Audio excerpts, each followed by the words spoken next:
अरे वो काट रहो लकड़ी तारों से। भैया रामवीर जमके वो काट रहो लकड़ी तरु से, लकड़ी तरु से। तो मोत सी सब मड़ा रानी।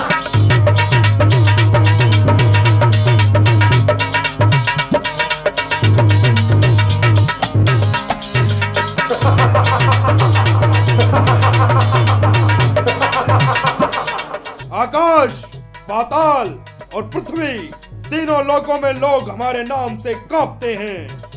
पत्थर हृदय है हमारा, दया कृपा इनका वास हमारे हृदय में नहीं है। यम है हम। नहीं नहीं, छोड़ दो, छोड़ दो, माफ कर दो, गलती हो गई। छोड़ दो, माफ कर दो। ले जाओ।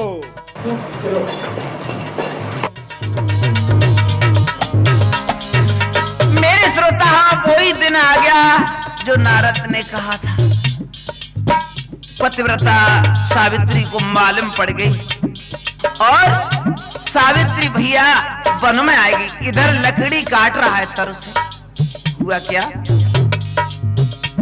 क्या हुआ राधे श्याम शिवहरे जी? ना चले हाथ सिर दर्द उठो, ना चले हाथ सिर दर्द उठो, ये दुर्द उठो। चेहरा की बिगड़ी रूहानी।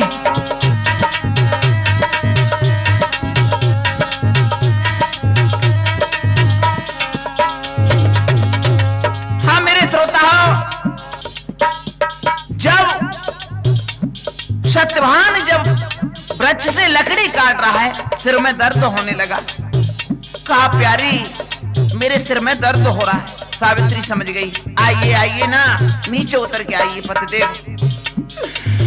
बड़ी जेठ लिटाए लाओ गोदी में, ए भरी जेठ लिटाए लाओ गोदी में, आए गोदी में। इत धर्म राज मन घबरायो,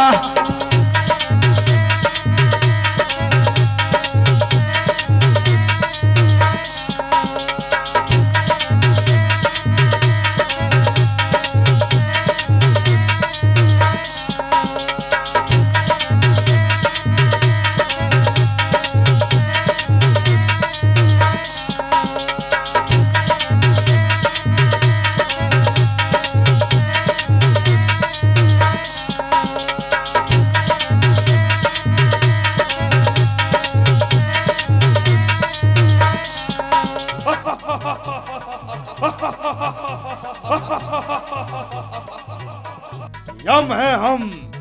कहो 307, तुम इतने घबराए हुए क्यों हो? ले आए सत्यवान के प्राण। महाराज, सत्यवान के प्राण लेने के लिए जिन जिन दूतों को भेजा वो खाली हाथ लौट आए महाराज। बताओ दूतों, जल्दी बताओ। यदि हमारे क्रोध को भड़काओगे तो सत्यवान से पहले तुम खुद मारे जाओगे। क्षमा करें महाराज, क्षमा करें। सत्यवान के प्राण लाना मेरे बस में नहीं है। दुहाई हो महाराज, दुहाई हो। मैं सत्यवान के प्राण लेने में असमर्थ हूँ। असमर्थता हमारे दूतों में ये कब से आ गई? मैं प्राण लेने गया था, परंतु जैसे ही सत्यवान के शरीर की तरफ बढ़ा, सावित्री के शरीर से दिव्य अग्नि प्रकट होने लगी। सावित्री? दिव्य अग्नि? हम कुछ समझे नहीं। मैं सत्यवान के प्राण लाने में असमर्थ हूँ।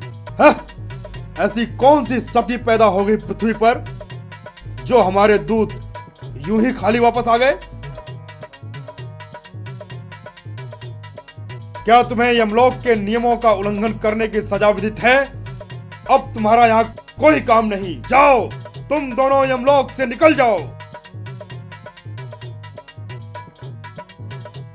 यम है हम। चित्रगुप्त, ये क्या हो रहा है? शांत शांत महाराज, शांत। क्रोध को शांत करें महाराज। यम है हम हम स्वयं जाते हैं और सत्यवान के प्राण लेकर शीघ्र आते हैं।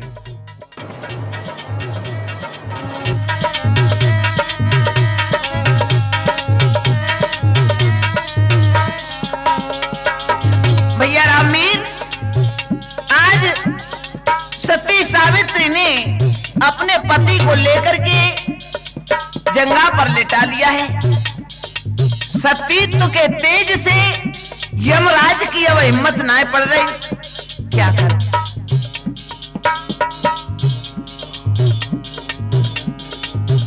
धर्मराज बोले हैं, हे देवी, इसका अंतिम समय आ गया, इसे छोड़ दो ना। जवाब दो, सुनो। दऊं छोड़ पति नहीं देर करूं, नहीं देर करूं, वरदान आपसे चाहती हूं।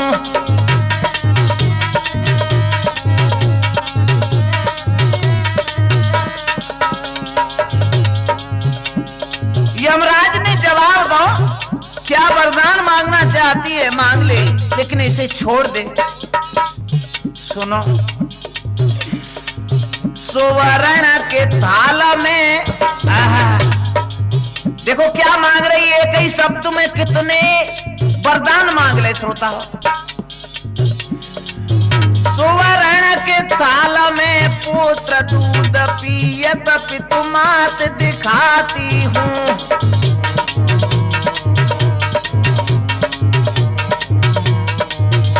हाँ, यमराज से सावित्री ने जवाब दिया, मैं छोड़ तो दूंगी पति को, मुझे कोई आपत्ति नहीं, लेकिन मैं एक वर चाहती हूं। क्या? कि सुवर्ण के थाल में और पुत्र को दूध पीते हुए माता पिता यानी सास ससुर को दिखाना चाहती हूं। यमराज ने बिना सोचे विचारे ये मस्त कर दिया, ठीक है, अब इसे छोड़ दो।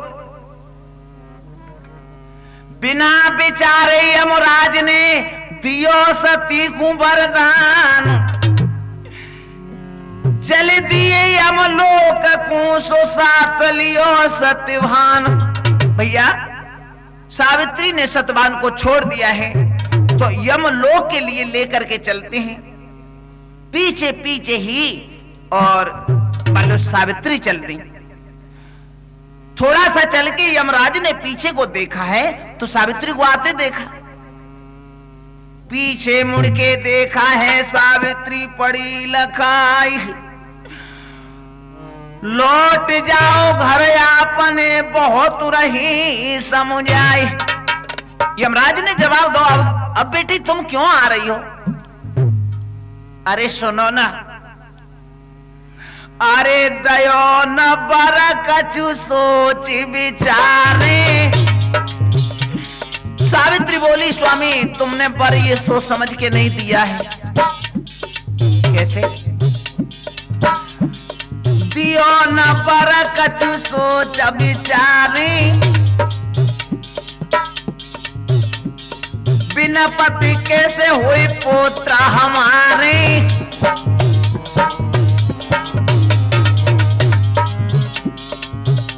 हे स्वामी, ये सोच समझ के वर नहीं दिया आपने। ये बता दो, जब तुम हमारे पति को लेके जा रहे हो तो हमारे पुत्र कैसे होंगे?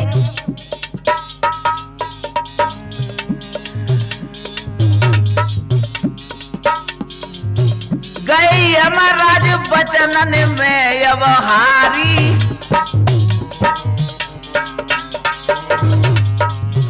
एक पाई पति भई सती सुखारी।